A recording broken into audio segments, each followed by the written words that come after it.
here in Omaha, Nebraska.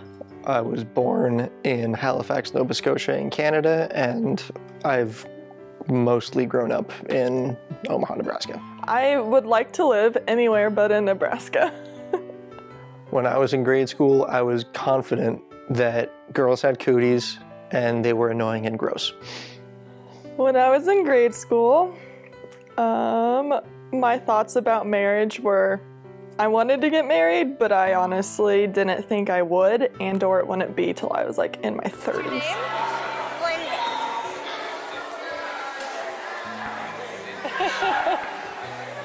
But now I'm 3 years old.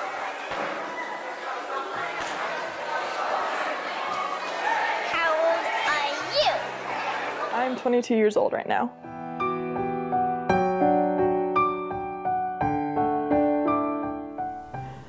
Okay, the first time that I met Brendan, technically, well, we didn't actually meet. I knew that he existed on this earth.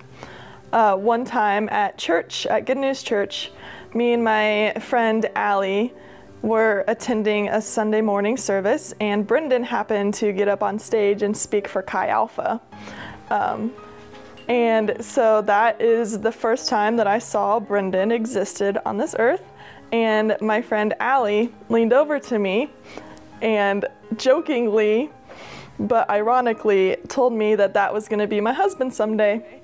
So that's when I knew he existed, but when we first met, technically, it was at a young adult retreat for our church. We met each other there, like actually said hello, my name is, and blah, blah, blah, blah.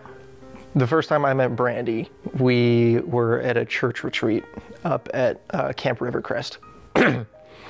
And there was a little check-in table, and Brandy's roommate at the time was checking people in and like getting people schedules with bandanas they were handing out for team games and stuff. And I hadn't met most of the people there, so she was introducing me to people, and Brandy was I think she was standing next to her, sitting at like a table nearby or something, and I was talking to Allie, and she said, "Oh, and this is my roommate, Brandy." And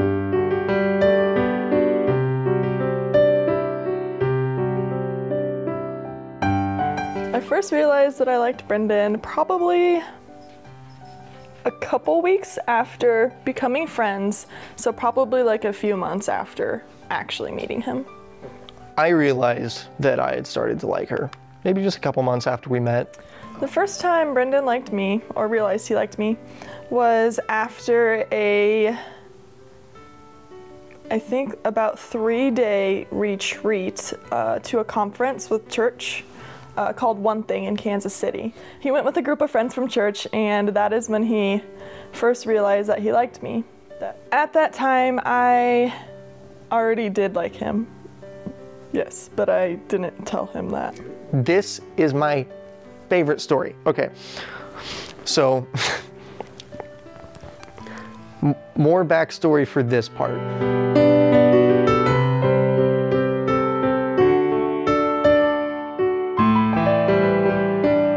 And this is where it gets to be my favorite part of the story. So I was the first one to tell Brendan that I liked him, and that happened in a parking lot at like 7 or 8 at night. No, it had to have been later.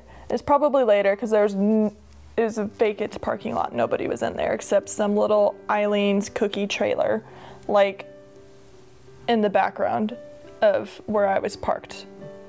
We meet up in I think it was a Fairview. I don't remember what the grocery store was, a grocery store parking lot. And we're sitting in her car talking. She's like, it seems like having like a mild panic attack, just like really shaky, jittery, like can't really focus on anything.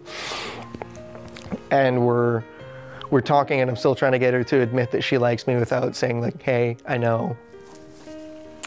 It's just a bunch of how's your day, like very surface level stuff that we talk about. And then I don't really know the transition into it, but at some point he knows that I like a guy and he really wants to know who it was. And I refused to tell him out of fear of him not liking me back. And so for like 2 hours, we're just going back and forth of him trying to get me to tell him who I like. And he names off every single guy in our friend group that I know that he also knows, except himself. And so him naming off every single dude except himself and me saying no to all of them, I was very confused as to why he could not figure it out that it was him. But what I didn't know is, where you'll find out in his side of the story, is that he did know that it was him, but he didn't want to say it. So we keep talking. Eventually she decides, like, okay, he's stupid. He's not getting it. I've dropped so many hints. I don't know what else more I could say. So she decides that she's gonna go home. So I get back in my car to leave. She gets out of her car, gets in my car. She won't look at me. She's staring straight ahead. And keep in mind, it's like 9:30 in January. So it's dark. It's dark and cold outside. And we're sitting in my car and she's looking straight ahead. She's like, okay, don't look at me. You're not allowed to look at me. Okay, I'm gonna tell you, but when I tell you, I'm gonna scream, I'm gonna run, and you're not allowed to follow me. So I said, okay, this is getting horrifying. Yeah, so that happens, and then I scream, I like you, slam the door, and I just take off down towards the other side of the parking lot, and I run towards the Eileen's cookie trailer, and I crouch down behind that, trying to hide from him, and I call up my roomie at the time, who was Allison Bolig. I call her up, and I'm freaking out to her on the phone. No, I told him. Well, I don't know what he thinks. I ran away. And then she sees me and she looks up and she gets up and walks away. She's like, no, he's following me. I don't want to talk to him. And then she gets back in her car, locks the doors. So I get back in my car and I'm sitting there waiting for her to drive off and leave. So I know that she'll like not stay here for the next few hours. And he's knocking on the window asking to come in, and I refuse. So anyways, eventually I let him in. He sits down, we don't say anything, and then I'm like, covering my face, and I'm like, don't look at me. And so he's just looking out the window, and I'm looking out my window because I don't want to make eye contact. And then we sit there in silence for a good like 20-25 minutes because I don't want to hear what he has to say. And so after that, eventually I tell him, I'm like, okay, you can respond now. And he ends up telling me that he likes me too, and everything is great. I wish that there were cameras recording so I could watch it again from like a different perspective. It was so funny. Our first date was at Texas Roadhouse. He actually called me while I was in the bathroom at my work. So I have great timing. And I called her and I asked her out and she said yes, first win. And we went to dinner that night. We went to Texas Roadhouse. He gave me various options to choose from. I chose Texas Roadhouse purely because of their bread. While we were at Texas Roadhouse, she told me she did not like Texas Roadhouse, even though she chose to go to Texas Roadhouse. I don't actually like the food there. So there was that. I realized I wanted to marry Brandon like right away. I just liked him, and through various nights of prayer and talking to people, I realized I wanted to marry him. The first time I realized I wanted to marry Brandy was on her birthday, about 2 months after we started dating. We were at her apartment watching a movie, and she had fallen asleep on my shoulder. And she doesn't remember this part, but I remember it as clear as I possibly could. She was asleep. she woke up, looked me dead in the eye, and she said, "Do you want to marry me?" And just at that moment, I knew that that was all I wanted. The first time he said that he loves me, we were just watching TV at my apartment, and just very randomly, he was like, "I love you." But I, up until that point, laid out many not so very subtle hints that I loved him, but I refused to say it first. The first time I said I love you is probably the most anticlimactic, not even anticlimactic, just uneventful story. I think we were watching a movie at her apartment, and I got up to leave to go home, and I hugged her and I was looking at her, and I just said I love you because I love her.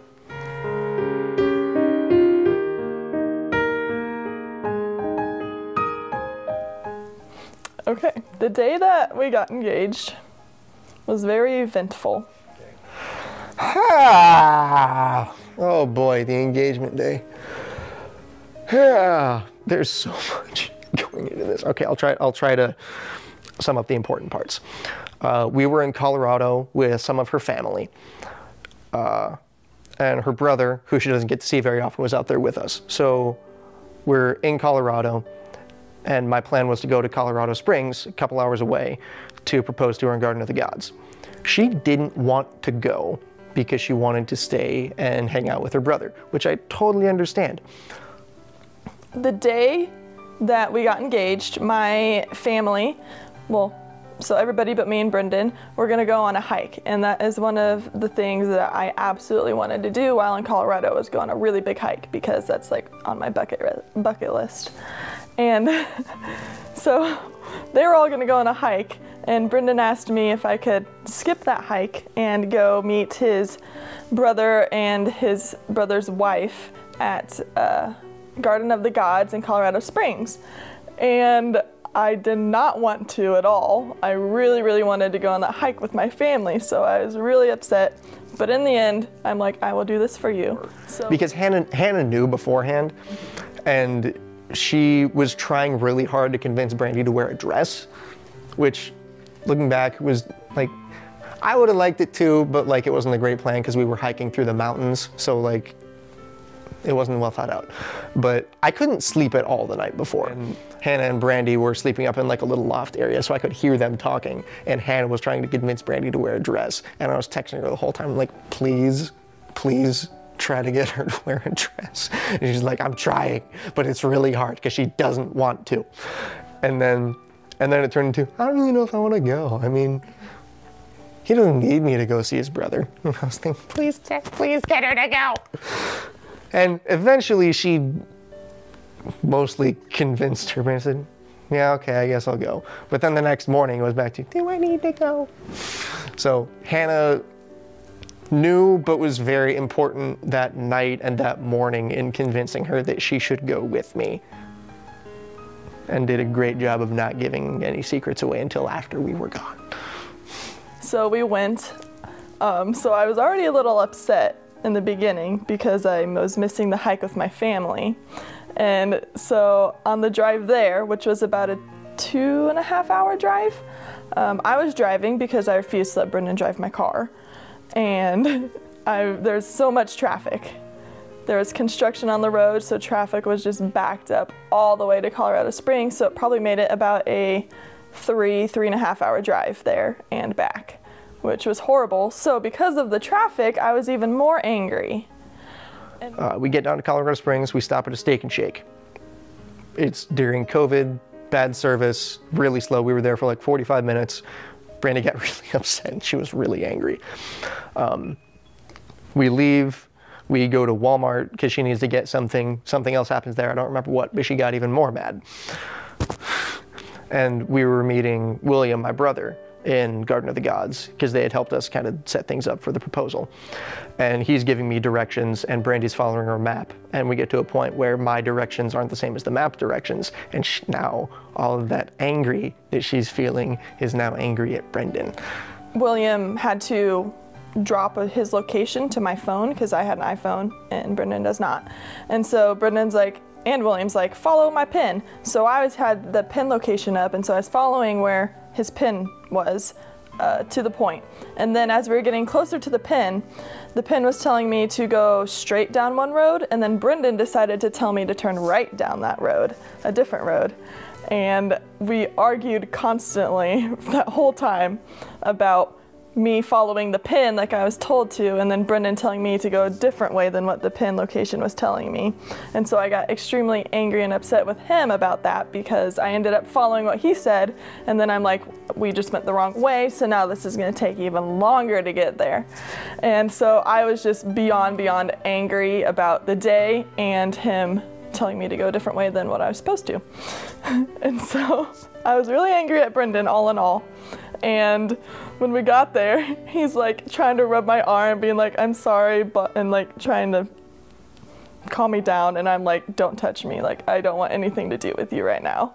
Let's just go here, get this over with, and leave. And so we got there, parked, got out of the car. I put on a happy face, like nothing's wrong. She was just looking straight ahead. She wasn't like taking in any of the views, nothing. We meet up with William and Kimber. They found a little spot earlier, so we follow them up, short little hike. William says, oh, look, Pikes Peak in the background. Do you want a picture? And I say, yes, we would like one of those, please. So he takes a picture of us, and Brandy starts to walk away, and I say, no, wait, we need to take another picture. And we said hi to Kimber and William, and we got to meet baby Benny, and she was absolutely gorgeous. So cute. So we go up this little trail on this little pathway in the rocks, and we get up on this one rock with Pikes Peak in the background, which is beautiful. The sight was just amazing. And I think it was William was like, hey, you guys should take a picture. And so he was actually videotaping. No, he was taking a picture, but Kimber was videotaping at the same time. And so we took the picture, and then I start walking away off the rock, and Brendan's like, wait, we need to take one more picture. And I'm like, why? And so I go back up on the rock. I'm standing there like, what? Let's take this picture. And and she says, why? And then I get down on my knee, I take the ring out of my pocket, and she looks at me and she goes, what are you doing? Gets down on one knee slowly, pulls out a ring, and I'm just staring at him like, what are you doing? Because I feel uncomfortable. And he pulls out the ring and he says something along the lines of, I had this like elaborate like plan of what I was gonna say, but it just like flew out of my brain, so I'm sorry, but I love you. Will you marry me? And you gotta be shorter than Pikes Peak when I do this. There we go. I have video. All right, 3, 2, 1. Looks good? Yep. Okay. Now, we need to take one more picture. Are you kidding me? Are you kidding me? Oh my gosh! I heard one for Steve playing. Yeah. Oh my gosh, yes, I'll marry you. This is like surreal. My heart is like pounding out of my chest.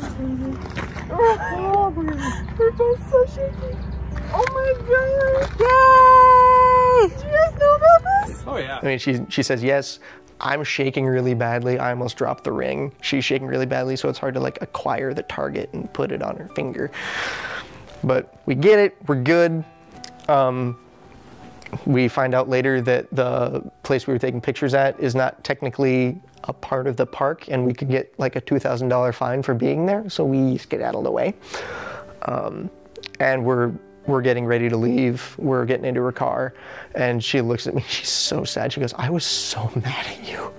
I am so sorry. And then I was happy after that. I wasn't angry anymore. It was a long story, but yes. It's fine. It all worked out great. And we drive back to the B&B we were staying at, and her family that was with us, a friend of hers was also there who spoiled the secret before we got back. It's fine, Hannah. But they ended up making us dinner, made some brownies, and we just had a little celebration there after we got back.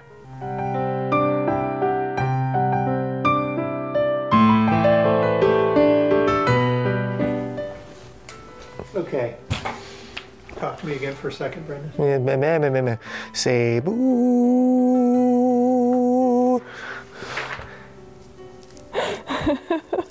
Did you get stressed telling the story? No, not at all. That's sarcasm, by the way. Question number 1. Where were you born and where did you grow up?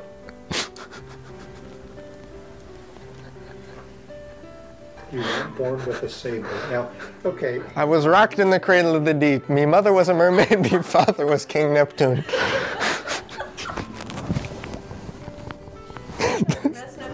That's immediately what popped into my head.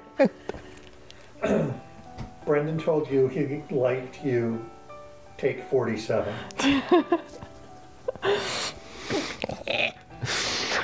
So, wait, okay, so for clarification, when I talk, am I looking at you? Am I looking at the camera? And she's calling me. I'll call her back later.